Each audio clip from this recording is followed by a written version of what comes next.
아버지, 저들에게 새날을 허락해 주신 하나님 아버지 감사를 드립니다. 우리 눈으로 보여지는 현상과 또 삶의 환경에 의하여 저들이 흔들리지 않게 하시고 하나님과 동행하는 삶 그 자체가 기쁨이 되게 하시고 감사가 될 수 있도록 하나님 허락하여 주옵소서. 저들이 표면적인 그리스도인 되어지지 않기를 원합니다. 속 사람까지 그리스도인으로 되어질 수 있게 원하오니 하나님 긍휼과 자비를 베풀어 주시옵소서.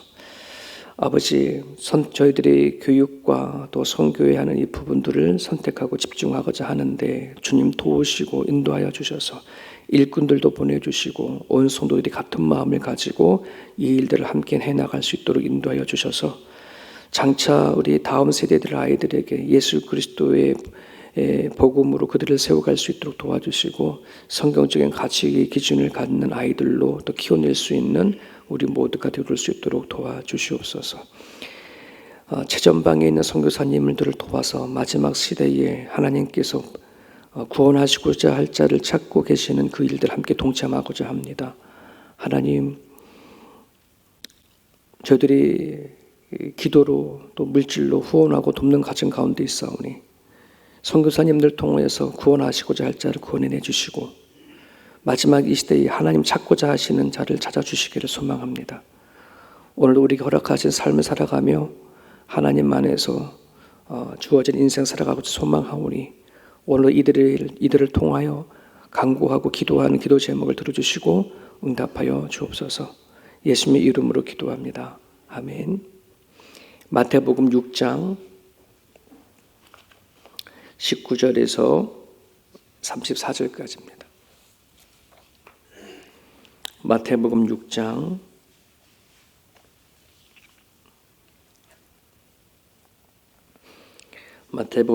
19절에서 34절까지 같이 읽겠습니다.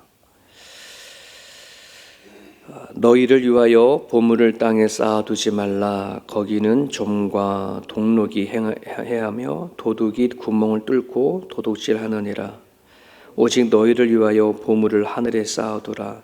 거기는 좀이나 동록이 해하지 못하며 도둑이 구멍을 뚫지도 못하고 도둑질도 못하느니라. 내 보물 있는 그곳에는 내 마음도 있느니라.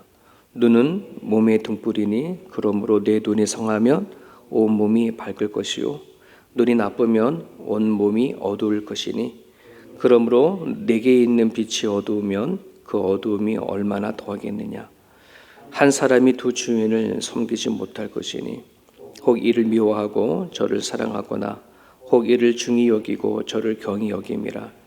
너희가 하나님과 재물을 겸하여 섬기지 못하느니라. 그러므로 내가 너희에게 이르노니 목숨을 위하여 무엇을 먹을까? 무엇을 마실까? 몸을 위하여 무엇을 입을까? 염려하지 말라. 목숨이 음식보다 중하지 아니하며 몸이 의복보다 중하지 아니하냐. 공중의 새를 보라. 심지도 않고 거두지도 않고 창고에 모아들이지도 아니하되 너희 하늘 아버지께서 기르시나니 너는 이것들보다 귀하지 아니하냐. 너희 중에 누가 염려함으로 그 길을 한 자라도 더할 수 있겠느냐. 또 너희가 어찌 의복을 위하여 염려하느냐. 들의 백합화가 어떻게 자라는가 생각하여 보라. 수고도 아니하고 길쌈도 아니하느니라.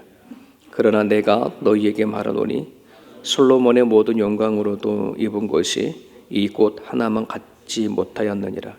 오늘 있다가 내일 아궁이에 던져지는 들풀도 하나님이 이렇게 입히시거든 하물며 너희일까 보냐. 믿음이 작은 자들아. 그러므로 염려하여 이르기를 무엇을 먹을까? 무엇을 마실까? 무엇을 입을까 하지 말라. 이는 다 이방인들이 구하는 것이라. 너희 하늘 아버지께서 이 모든 것이 너에게 있어야 할 줄을 아시니라. 그런즉 너희는 먼저 그의 나라와 그의 일을 구하라. 그리하면 이 모든 것을 너에게 더하시리라. 그러므로 내일을 위하여 염려하지 말라. 내일 일은 내일이 염려할 것이요 한날의 괴로움은 그날의 족하니라. 아멘. 너무나 우리가 잘 알고 있는 그러한 말씀입니다. 읽으면서 참 좋은 말씀이고 읽으면서 정말 우리들에게 도전이 되어지는 말씀이지만은 또 마음 한 칸으로는 또 이렇게 생각할 수 있습니다. 정말 먹을 것이 없어 보세요. 또 입을 것이 없어 보세요.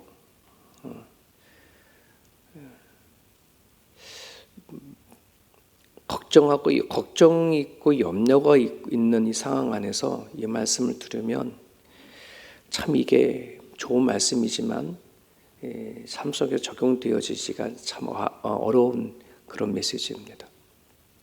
그래서 오늘 여기 있는 말씀 안에는 믿음이 작은 자들아 이렇게 말씀을 하면서 얘기를 합니다. 그러니까 우리들의 믿음이 평소에는 참 큰 것 같아 보여도 막상 살아가는 삶의 현실 속에서는 참 내가 갖고 있는 믿음이 참 작구나 하는 것을 좀 깨닫게 되어집니다. 그래서 오늘 우리가 이 말씀을 너무나 잘 알고 있음에도 불구하고 다시 이 아침에 이 말씀을 더듬으면서 기도하시면서 하나님 정말 내 인생 살아갈 때에 무엇을 먹을까, 무엇을 마실까, 무엇을 입을까 염려하기보다 하나님 나라와 의를 구하는 좀 하나님의 간절히 부탁하신 이 말씀이 무엇인지 마음 깊이 헤아릴 수 있는 그런 아침이 될 수 있게 달라고 그런 기도가 있었으면 좋겠습니다. 19절에 보면은 너를 위하여 보물을 땅이 아닌 하늘에 쌓아두라 이런 얘기를 하죠. 어떻게 보면 이 말씀의 역으로 우리에게 물어보는 것 같습니다.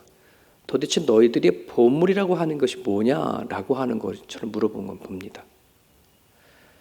우리가 일반적으로 보물이라고 한다면은 정말 이 땅에 살아갈 때 값어치 있는 그런 보석이나 뭐 다이아몬드나 금이나 또 내 통장에 들어있는 돈이나 땅이나 뭐 주식이나 뭐 이런 거 아니겠습니까?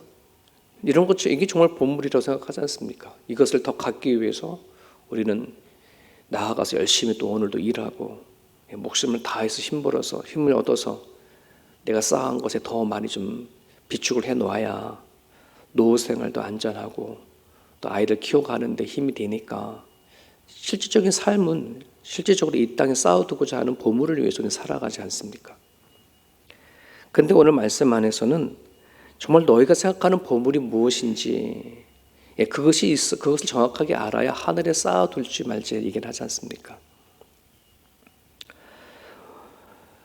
하나님께서 우리들에게 결국 우리가 마지막 하나님을 배울 때에 하나님께서 우리를 통해서 점검하시는 것, 하나님이 받으신다는 건 결국 하늘에 쌓아놓은 보물을 통해서 우리를 평가하시겠다 이런 말씀이라고 저는 생각이 되어집니다.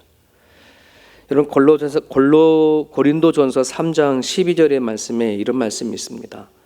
만일 누구든지 금이나 은이나 보석이나 나무나 풀이나 지푸로 이 터 위에 세우면, 이 터가 예수 그리스도의 터라고 얘기하고 있습니다. 터 위에 세우면 각 사람의 공적이 나타날 터인데 그 날이 공적을 밝히리니 이는 불로 나타내고 그 불이 각 사람의 공적이 어떠한 것을 시험할 것임이라. 만일 누구든지 그 위에 세운 공적이 그대로 있으면 상을 받고 그 공적이 불타면 해를 받으리라. 이런 말씀이 있습니다. 이 말씀의 요지는 즉 우리가 믿음 위에 내가 이 땅에 살아가는 모든 부분들에 있어서 예수님 터 위에서 이루어진 모든 것들, 예수님을 위해서 내가 살아가는 삶이든지 예수님을 위해서 살아갔던 나의 믿음이든지 마지막 날에 하나님께서 심판하시고 불로 태워주셨을 때 남는 것을 가지고 내가 하나님 평가하시겠다 이런 거잖아요. 그러니까 쉽게 말하면 이것은 그냥 내가 이 땅에 살아가면서 예수님을 위해서 내가 산 것이 뭐냐 이것이 남는다는 겁니다. 나를 위해서 여러 가지 일을 하고 하지만 결국 내가 하나님을 위해서 무엇을 어떻게 살았느냐 이것이 결국 남는다는 거거든요. 베드로도 무엇을 어떻게 말하냐면 베드로 전서를 보면 불로 연단되어진 우리들의 믿음이 장차 그 어떠한 보석보다도 하나님을 주시는 칭찬과 영광과 존귀를 받을 만한 거다라고 얘기를 하고 있습니다. 하나님은 오늘 우리들에게 이렇게 물어봅니다. 과연 우리가 오늘날 이 땅에 살아갈 때 무엇에 관심을 갖고 살아가는지, 무엇으로 우리들의 마음은 든든한지에 대해서 질문하는 것 같습니다. 저나 여러분들이나 정말 예수님의 터 위에서 살아가는 인생이라고 하는 사실을 우리가 믿는다고 한다면 정말 오늘 살아가는 순간순간마다 예수님 안에서 살아가는 그 삶 안의 삶이 우리한테 든든한 삶이 되어주기를 원하고, 그리고 예수님 위해서 과연 내가 어떻게 살아갈 거라고 하는 그 관심이 어쩌면 오늘 이 땅에서 내가 그토록 애쓰고 수고하고 벌거져하고 간직하고 쌓아두려고 하는 보물보다 가치 있다는 사실을 우리가 기억해 줬으면 좋겠습니다. 22절에 보면 눈은 몸이 등불이요 눈이 밝으면 몸도 밝고 눈이 어두우면 몸도 어두워진다, 이런 말을 하고 있거든요. 이 말씀은 비유에 해당하는 부분들입니다. 눈 상태에 따라서 몸도 어두워진다. 그렇죠? 지금 이제 제가 앞에 보이지 않으면 제 몸도 더듬으면서 뭐가 있는지 알 거 아니겠어요? 눈이 있어야 내 손과 발이 제대로 기능하는 것처럼 그만큼 내가 무엇을 보느냐에 따라서 내 삶도 온전해지는데, 여기서 눈이라고 한다는 것은 시각을 의미합니다. 그러니까 내 눈으로 그냥 다 보여지는 것이 아닌, 여러분 한국말에 시선과 시각이라는 말이 있어요. 이 차이는, 시선은 그냥 내 육신의 눈으로 보여지는 것이 그냥 다 보여지는 그대로 보여지는 것가 시선이라면, 시각은 눈으로 보여지는 게 다가 아니라 거기 안에 나의 해석이 들어가요. 거기 안에 나의 의미가 들어가는 거죠. 이걸 시각이라고 하죠. 이 얘기는 다른 말로 말하면 오늘 내가 똑같은 환경과 똑같은 사물을 보고 똑같은 삶 속에 살아가지만 어떤 시각을 가지고서 살아가냐에 따라서 내 눈에 보이는 것이 다가 아니다라고 한다는 것을 우리는 알고 살아갈 수 있다는 것입니다. 그래서 여기 몸이라고 표현할 때 몸은 삶을 얘기합니다. 몸, 삶. 이 시각이 없이 오로지 시선만 갖고 살아가는 사람들은 그냥 눈으로 보여지는 감각으로만 살아가요. 그냥 그게 다인 줄 알고. 하지만 우리는 지난주도 말씀을 드렸지만 하나님을 아는 영이 우리 가운데 왔기 때문에 이제 내가 눈으로 보는 것이 다가 아니라 하나님의 시선으로 세상을 바라볼 수 있는 눈이 열렸어요. 나 자신을 볼 수 있는 눈이 열렸고, 사람을 바라보는 시선이 눈이 열렸고, 이 세상이 어떤 세상인지 아는 눈이 열렸기 때문에 이제 눈으로 보여지는 현상이 다가 아님을 아는 거죠. 그래서 우리들의 삶은 이젠 다르게 보여주는 겁니다. 세상 사람들이 슬프다고 해서 다 슬픈 세상은 아니고, 세상 사람들이 다 부자다 가난하다라고 해서 그것에 따라서 또 가난하다 부자다라고 말할 수 있는 것이 아니죠. 이제 우리는 하나님의 시각으로 나를 볼 수 있게 되어졌고 세상을 볼 수 있게 되어져서 정말 내가 가난한데 무엇 때문에 가난한지, 부하면 무엇 때문에 부한지, 건강하면 무엇 때문에 건강하고 건강하지 아닌 무엇 때문에 건강하지 아니하는지를 우리는 알게 되어졌다는 것입니다. 근데 이런 영적인 시각을 갖고 있지 아니하면 그냥 세상 사람들처럼 눈에 보여지는 것이 다예요. 성경은 그것을 너는 눈이 어둡다라고 얘기를 하는 겁니다.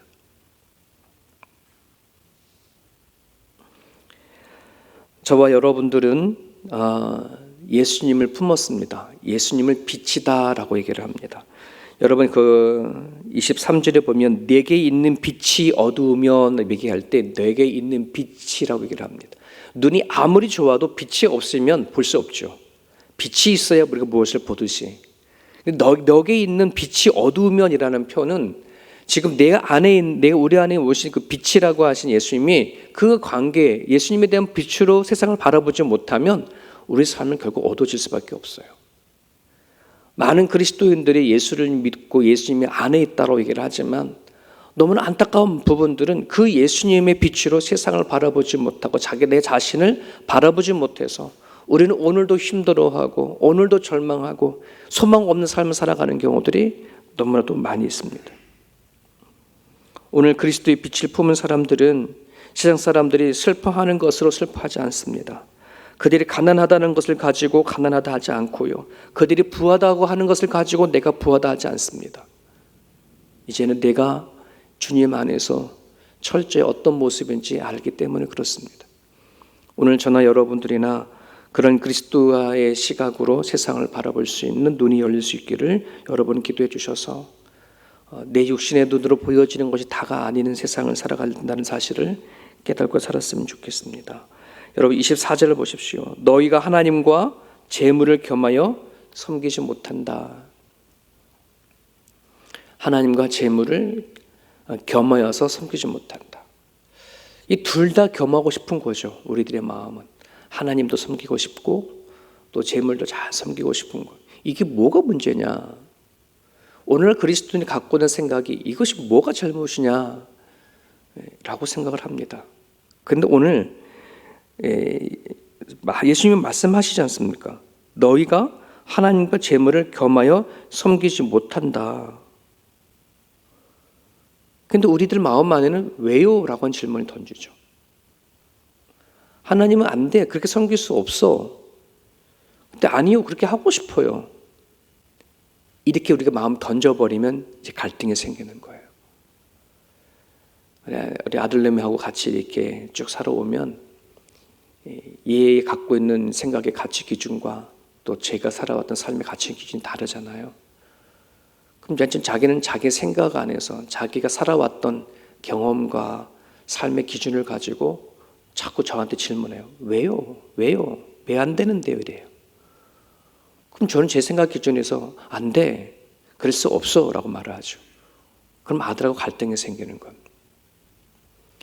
여러분, 우리가 하나님께서 우리에게 주시는 메시지를 보게 되어지면 이처럼 하나님의 생각과 우리들의 생각이 너무 달라서 우리는 자꾸 하나님의 앞에 질문을 던지면서 왜요? 왜요? 하고 갈등을 일으키면서 우리는 믿음 생활할 때 참 많아요. 그러다 보니 예수님 믿고 신앙생활 하는 것이 참 힘들죠. 그러나 저 믿음이라는 게 뭐냐라고 생각해 보면 하나님께서 말씀하신 것을 그냥 믿는 거라고 생각해 받아들여서 하나님이 나보다 나를 더 잘 알겠지. 하나님이 이 인생을 하나님이 더 잘 알겠지. 그걸 인정하고 받아들이고 뭐 하는 거예요? 네, 그냥 하나님과 재물을 겸하여 섬기지 못한다고 하니 하나님을 제대로 섬겨보자. 재물 때문에 힘들어하거나 재물에 내가 욕심에 빠져서 그것 때문에 하나님을 잃어버리는 일들이 없도록 해야 되겠구나 하는 결단을 갖고 살아가야 되는 거예요. 여러분, 결단 없이 하나님을 믿는다는 건 참 쉽지 않고요. 결단 없이 하나님을 믿으면 뜨뜻미지근한 시간 신앙밖에 되지가 않아요. 교회 다니는 것 자체가 재미도 없고 그냥 마지못해 다니는 거고 이게 하루 이틀이 말이지. 내가 교회 다니고 하나님 믿는 것이 뭐 몇 년 하고 말아버리는 게 아니라 주님 나라 갈 때까지 내가 믿고 살아가야 한다면 주님 뭐 하는 거예요? 제대로 하나님 믿어야 주님 나라 갈 때까지 재밌는 거 아니겠습니까? 신나는 신앙생활 하는 거 아니겠습니까? 마지못해서 하게 되어지면 언제나 내가 이 새벽 예배를 끝날 수 있을까? 언제나 내가 예배하는 걸 멈출 수 있을까? 언제나 내가 봉사하는 걸 멈출 수 있을까? 우리는 그런 생각을 하고 신앙생활 할 수밖에 없거든요. 하지만 내 안에 주님과 정말 친밀한 관계성에 동행하는 삶이 우리 가운데 있다고 한다 그러면 우리는 주님 나라 갈 때까지 행복할 수 있는 거고 주님 나라 갈 때까지 노후의 모든 걱정도 할 필요 없어요. 그건 하나님과 함께 하다 보면 채워가시고 이끌어가시는 하나님입니다. 내가 무엇을 위해 살아가는지, 무엇을 위해 목숨을 다하는지 하나님께서는 우리들에게 얘기합니다. 하나님과 재물을 겸할 수 없으니 동등한 자격을 가로 살아갈 수 없으니 하나님을 먼저 섬길 것을 우리에게 요청을 하고 있습니다. 자, 26절에서부터 34절까지의 말씀을 한마디로 이런 말씀입니다. 너희는 그 어떠한 존재보다 존귀하고 귀하다. 그래서 내가 너희를 누구보다도 너를 필요를 알고 너희 염려를 아신다라고 얘기를 하십니다. 그러니 너희가 하나님인 당신이 당신의 백성을 전혀 모르는 것처럼 이방인들처럼 그렇게 구하지 말아라. 하나님 앞에 우리는 자녀들이기 때문에 부모가 자식에게 무엇이 필요하고 또 부모에게 자식이 얼마나 소중하고 귀한 것인지를 너무나 당연한 거 아니냐. 그러니 너희들이 이방인처럼 마치 하나님이 없고 부모가 없는 것처럼 행동하지 말아라 이런 거겠죠. 그렇지 않습니까? 무엇을 먹을까, 무엇을 입을까, 무엇을 마실까. 야, 먹고 마시는 생계의 그런 부분들은 하나님께서 다 알아서 챙기신다. 정말 그러는 것 같습니다. 여러분, 우리들의 이 걱정을 보면은 저는 어느 때보다도 지금 이 시대에 잘 먹고 잘 입고 잘 살지 않습니까? 그죠? 정말 우리가 생계 때문에 먹고 산다는 것, 그건 어쩌면 더 많이 갖고 싶어서 그럴 수도 있을 것입니다. 여러분, 그런 말이 있죠. 교회에는 두 교회밖에 없다. 대형 교회가 있고 대형 교회가 되고 싶은 교회가 있다. 두 교회밖에 없다. 세상에는 교회가 두 교회가 있는데 대형 교회가 있고 대형 교회가 되고 싶은 교회가 있다. 저도 세움교회가 대형 교회가 되고 싶은 교회인가?